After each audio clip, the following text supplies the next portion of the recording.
Hi, I'm Elizabeth Cantey, and this is another episode of Living Enlightened Every Day. Today, we are asking the question, why don't affirmations work? Let's find out.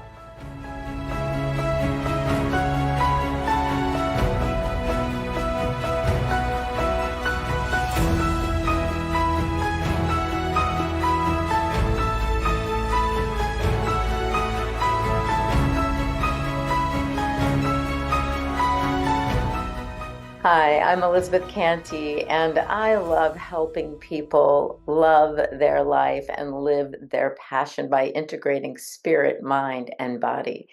That's what I love. That's what I love for me.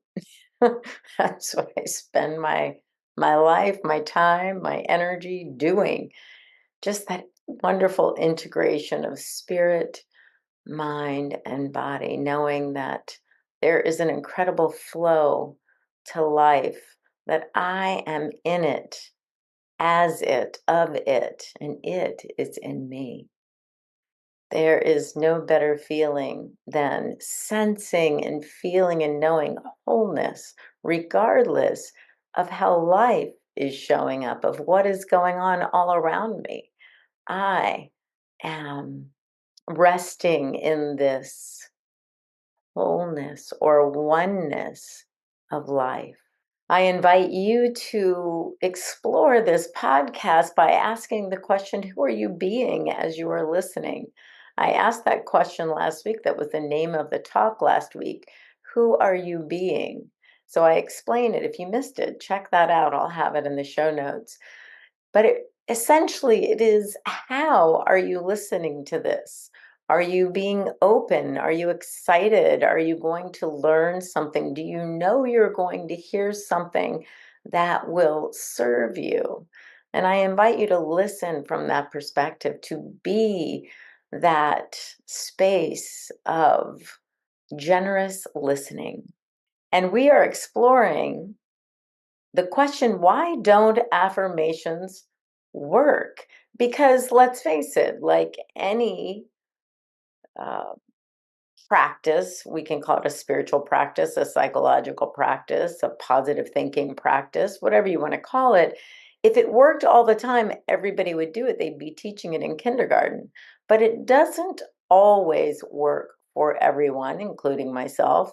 So I do explore this in my book, Living Enlightened, The Joy of Integrating Spirit, Mind, and Body. And I was so excited to really see this covered in the book about Steve Hardison, named The Book of Being, also known as the Ultimate Coach book. He concludes, as I do, that if affirmations just worked, we could take whatever thought that we might be thinking and just reframe it immediately. And it would just work. We could put up sticky notes and, you know, tattoo it on our forehead, and whatever the case may be, and we would be able to change pretty rapidly, theoretically. In my book, I have a chapter entitled Become the Archaeologist, Discover Hidden Treasures and Some Trash, maybe. Because we may have gotten to a point in our life where we want to experience some change, and we may have recognized some of the things that are holding us back. We may realize, I get into temper very easily. I become easily disturbed. I become easily upset in traffic. Whatever these things that we've noticed as patterns or habits, we have addressed, we think, and we have used affirmations to help us overcome them. And yet, we don't feel like we're making any progress whatsoever. In my book, I invite you to explore the very subconscious hidden beliefs that we have from early childhood. And it sounds like, we might need a therapist or a trip to the Rhythmia Center for some ayahuasca to really uncover these beliefs, but it's just not true. You can do whatever you want, but we don't have to go that far. We can simply sit in a quiet moment and look at any kind of habit, let's just say driving to work. And we can usually find a simple thought pattern that is underneath that habit that is kind of driving the reason why we're always easily disturbed in the car when we're driving. It might go back to our childhood. It might be maybe our first job when if we were late, even by a minute, we were yelled at or humiliated or fired. It might be things like that where we feel like we are under pressure when we're driving, where we have to get where we're going. In other words, we're not driving and being present in the moment of driving as the activity that we are participating in a moment. We are actually running a pattern that may have been set up since childhood. It might have been that our parents, when we were a family, and our mother and father were in the front seat and we kids were in the back seat, that's when our parents chose to fight. I don't know. That's when or maybe we noticed that our one of our parents or both were very critical of other drivers or of each other's driving. It's really these hidden beliefs where we find ourselves really stagnant, not being able to change because we can't remember where they came from or how they began, but what we do know is that we are easily disturbed in the car, right? So we can really do some exercises, and I have a few in my book for each chapter and for this chapter, but we can do an exercise where we just imagine ourselves sitting in the car. We can think of the last time we were easily disturbed in the car. And, it was a driver cutting us off, or we were getting late to work and the train came by and the arms came down. Why don't they put an overpass or an underpass here? Things like that. We're now shaken out of our state of being, being intentional about getting to work on time. And now we're just out of it. We're angry, we're upset, we're frustrated. Just having an affirmation or a sticky note in the car on the dashboard that says, I love driving to work, or I love my drive to work, whatever it is, that's not going to work when there is some deep hidden beliefs. I have a few examples in my book. The biggest one I can think of is when I had melanoma on my arm. I'm living in Florida. I'm from Florida. I've lived in California. A lot of fun in the sun and things like that. I was a swimmer and a lifeguard as a child and teenager.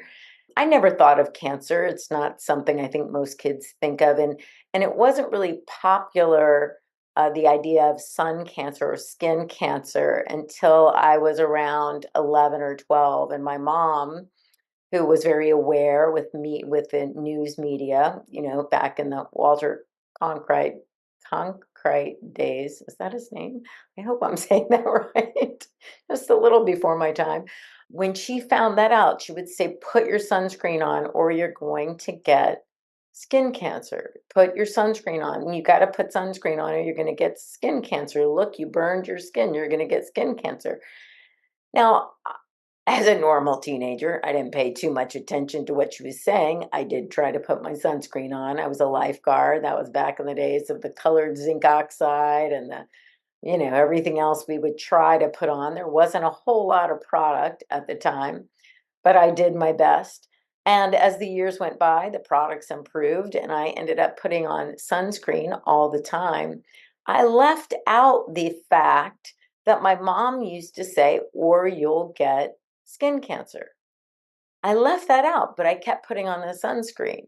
So when I got the melanoma, it was kind of interesting. I was like, I've never had this thought or this idea, and no one around me had skin cancer miraculously.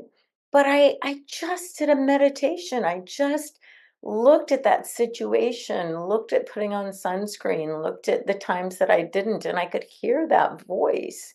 And my mom, I could just picture some instances when she was very adamant about wearing the sunscreen so we wouldn't get skin cancer. So that was a hidden belief that I left out of the action of putting on the sunscreen, but it was always there underneath the activity. That's why I was doing that activity. And in the book, I use a few more examples, but the underlying idea is that we can change that belief. Now I can change that belief to putting on sunscreen to keep my skin healthy. Like there's an idea of health behind wearing a sunscreen now. There's an idea of health and well-being. And I think it's so much more powerful than just creating an affirmation, like going to work, really uncovering the idea that there was a time where I got fired for being late to work, and now going to work is always seen as stressful. I could lose my job. You only have 1 hour. I only had 1 hour for lunch. 1 hour. If you're late by 1 minute, you're going to get humiliated or worse. And your pay is docked, you're pointed out that you can't be on time, all these things.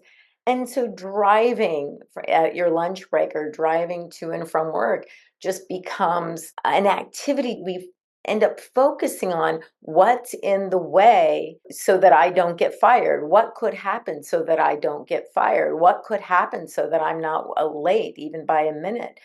We're already setting up the anxiety or the nervousness. And of course, if it was our parents fighting in the car, whatever it was, if it was someone being critical, as we learned how to drive. So it really isn't difficult to be the archaeologist. It isn't that difficult, but it does take just some mindfulness, some attention. And if we don't get it, with the first sitting of a meditation, we can get it in the second one or the third. We'll get it very quickly, because whatever we ask of ourselves, our highest self, source within, with that sweet intention of just uncovering the truth of our being and letting go, shedding what's in the way of our being our highest self in our highest good, we will get the answer. I find that the answer flows when we're just gentle with ourselves, when we're easy with ourselves in being the archaeologist. And reading The Ultimate Coach book, also known as The Book of Being, by Amy Hardison and Alan D. Thompson, written about Steve Hardison, he talks about really working with his clients, not giving them affirmations, not just, you can't just reframe something that simply. He has them walk around for anywhere between 2 and 4 weeks, possibly longer, to really pay attention to the negative self talk, to the limiting beliefs. And if you haven't done that, it's really empowering to carry a little notebook, have it in your pocket or your purse. Use your phone, but keep your phone out, whatever it is. And as the thoughts come up, the thought could be like, I'm going to be late to work again. Just writing it down, jotting down. We might even have some categories of thoughts, and then just put a little check mark next to it. It's another thought about being late for work. It's another thought about driving. It's another thought about not getting this contract or this deal. Not having a good conversation with my child, dreading something, whatever is coming up. That's just, one area. And it's finding those, some are hidden and some are right there in front of our face. And we just have the noise of repetition, we've just blocked it out. How many times we say something about someone else or about ourselves that is limiting or negative. In my book, it's very interesting. The chapters leading up to that are all about really uncovering beliefs that are not our true identity. And I just love that that is one of the things that Steve does with his clients, is really uncovering who they are by allowing them to look and see and shed who they are not.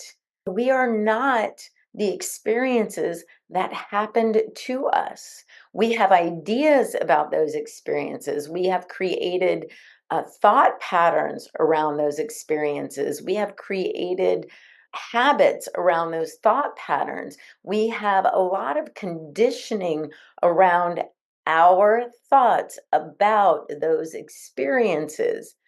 But guess what? They're not happening now. They're from the past. Like the time I got fired from work. Is my new boss going to fire me if I'm late? No, but I still have a bad drive every time I go to work.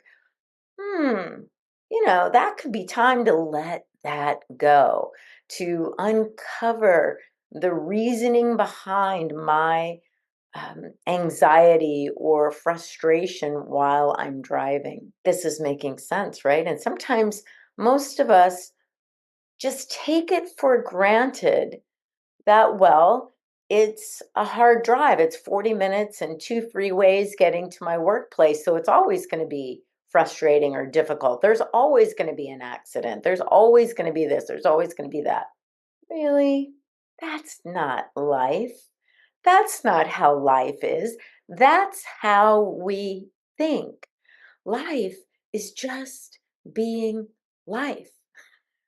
Life is just being slow traffic, moving traffic, pile up traffic, accident on the shoulder, rain, slate, is that something? Sleet, hail, storm, dry, heat, whatever it is, the car catches on fire, the tire explodes, whatever it is. Life is just being life. Our thoughts about life, the drive, are making us miserable, not the drive. The drive is just an activity that we are partaking in order to participate in life. And when we live our life, I'm going to stick with this car example as an easy one. When we live our life by knowing that we're at home and we're having the morning that we've created through choosing our being, how we are being this morning. Am I going to be rushed? Am I going to be in anxiety? Am I going to be in dread? Am I going to be in excitement? Am I going to be in anticipation? Am I going to be looking forward to? So that's kind of setting the scene, right? And then as we get in the car, do I notice a switch? Do I notice the dread or the anxiety? Do I notice something happening about getting in my car? Maybe the car's old. Maybe that's the anxiety. Whatever it is, I can feel or sense that switch happening. And I can remind myself that I've uncovered this limiting idea, this thought pattern that has been running the way I drive to work. And I can choose now to be aware of that shift when it happens. Okay, so as I'm getting in my car, I feel it. The heart racing, the gut clenching, the hands, white knuckling on the steering wheel, and I'm just in the garage, right? I'm not even pulled out yet. So that's being very mindful, being very aware, and as we are aware, we can then choose. So we've chosen to understand this hidden belief, or this belief of where this pattern has come from. Now we can see ourselves living it. We can see our bodies just reacting to it. And we can allow ourselves now the reframing of that, because now we understand what it is and where it came from, and we can just allow ourselves, no, that was, we can just say to ourselves, that happened when you were 20 or 24 or 29, whenever it was. Now there's no one to fire you. You're fine. This is going to be a great drive.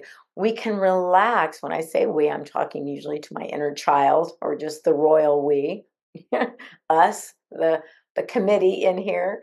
It's like we can just relax. We can just enjoy the drive. I can put on soft music if I want. I personally don't have music on. I enjoy the scenery. I enjoy the drive. I enjoy looking at the cars and the traffic lights. Don't ask me why. There's something about the whole mess of it that I just enjoy, being in the car, in life as it is unfolding. And instead of waiting to get to the next moment, which is for most of us when I get to work, when I get there, and spending that 40 minutes in the car thinking about, what am I going to do? What am I going to say? How am I going to be? What's going to happen? I didn't get lunch. I didn't get breakfast. I'm not going to get there early enough to make this meeting. If we let all that go, if we just let it all go and be with driving, with life as it is unfolding in the drive, traffic may slow down, traffic may get backed up, the train may come if we decided to take that shortcut where we try to miss the train, but the train's late and now it's right where we are. So if we can just be with life as it is unfolding, then we notice the anxiety, that pattern is released. It's released just by our attention to it, and now our choosing to be in the present moment, to be with life as it is unfolding. Eckhart Tolle says, stop waiting. Don't wait, just be present. Be present with what is driving, the sunshine, the rain, the windshield wipers, the noises, the sounds. There's something magnificent about life when we're just living it. But as we pile our ideas, especially our anxieties, our fears, our dreads onto life as it's unfolding, we feel bad. We suffer. We have that restriction in our gut, that pain in our chest. Just like, oh, like, the weight of the world on our shoulders. It's like when we explore what is really taking place with our thoughts, and I don't mean watching every single thought every day for the rest of our lives.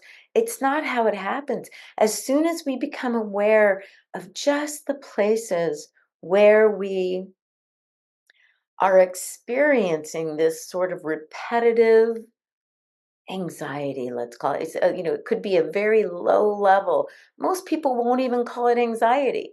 They just won't like going to work, driving to work. Oh, I hate driving to work. Well, that's not normal. That's why I help people love their life and live their passion, because we can love our life every moment, not just in good moments. What good would that be if we could only enjoy the moments that we claim are good? It's claiming every moment as good as what is happening, accepting every moment as it unfolds, and being relaxed in it, being ourselves in it, being authentic in it. We could be listening to music, listening to a podcast. We could be thinking about, someone special in our lives. But again, not waiting to get to the next moment, waiting to get to work, waiting for the traffic to release. It's like just being present as life is unfolding and allowing the beautiful sights that are available to us, even if it's the skyline or the bridge or whatever it is. Pay attention to your driving. Just be with driving and all that that entails. I hope I've covered and touched on why just affirmations sometimes don't work. When there's something very easy, very lighthearted that we're looking to change, sure, a sticky note, a reminder, an affirmation, a mantra, something that we can say to ourselves over and over again that until we're living it, until we're living in the experience of the affirmation or the mantra, that does work sometimes. And when it works, we experience that and we're very grateful. And if you're like me, you've experienced, and like many of my clients, like you've experienced times it's like that doesn't work. That definitely doesn't work. Well, in my book, I explain, and in Steve Hardison's book, and with his clients, he explains as well that we uncover hidden beliefs. When we do uncover hidden beliefs, we realize that they're not who we are essentially. It's not our essential nature. And so, as we shed hidden beliefs, limiting beliefs, beliefs that something that happened to us could or is still happening, which it isn't, our essential nature is like this beautiful light that then burns off the residue of anything else. We don't have to continue doing it. We don't have to do it over and over again. It's not work. It's exciting to uncover the truth of our being. And then that truth is just shining like the brightest light. It it shines into and on and through anything that seems like a shadow, and shadows, as we know, are not entities in and of themselves. As the light shines, there is no shadow. There is nothing there, no thing. And it's the most amazing feeling. It's our authentic self shining through every experience, including brushing the teeth, putting on the sunscreen, driving to work, taking meetings, taking the kids to soccer, um, whatever it is, but especially those things that have caused us that low level anxiety that we've taken for granted. Everybody hates going to work. Nobody likes the drive going to work. Well, that doesn't make it right. that every We do not have to experience that low level anxiety. The Buddha called it suffering. He said life is suffering, meaning because if we are unconsciously going through life, that's what we think. This is bad, this is terrible, that's slow, this is slowing me down, this is going to get me fired. I mean, that's suffering, right? That's a whole lot of suffering going on. But he also, of course, gave us the wonderful realization that there's a way out of suffering, and it is letting go of everything we are not, the thoughts about what is, letting go of the thoughts about what is, and accepting, being with, being in, being as what is. That's a whole nother ball game. That's being in the connection of life, feeling oneness with everything that is happening, whether we call that everything traffic, whether we call it a storm, whether we call it a blown out tire, we're just right there. We're just right there with it. So I hope that helps you realize why sometimes just affirmations or just reframing the negative doesn't work. Sometimes there's just a little bit of homework to do. I have some homework in my book, and I know Steve Hardison gives his clients homework to do. If we want to keep doing the same things over and over again, we will get the same result over and over again. When we want to experience a transformation, sometimes all it takes is sitting still and being with those areas first, those low level areas of anxiety, frustration, dread. Look a little deeper at what is going on. Because when we do this, when we work on this, I'm going to call it a easier level, like traffic, like weather, like neighbors, things that we're not super attached to. When we start there, like I said, the light of source that is who we are, our true nature, starts shining through, and then we can change and transform every aspect of our life. And we are walking through life in love, in joy, in peace, in abundant supply, in compassion, in revelation and insight. Nothing better than that. So why spend your time in any kind of anxiety, in any kind of lack or limitation?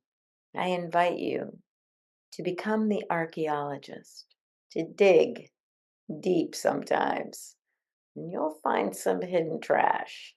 Throw that out, because right there is the treasure. If you like this, I invite you to hit the like button and hit the subscribe button, and you'll know when the next video comes out. And go ahead and share it with a friend. They might be wondering why their affirmations are not working either. I hope this week you laugh, love, live enlightened. Become the architect in your life. Uncover the hidden treasure that you are.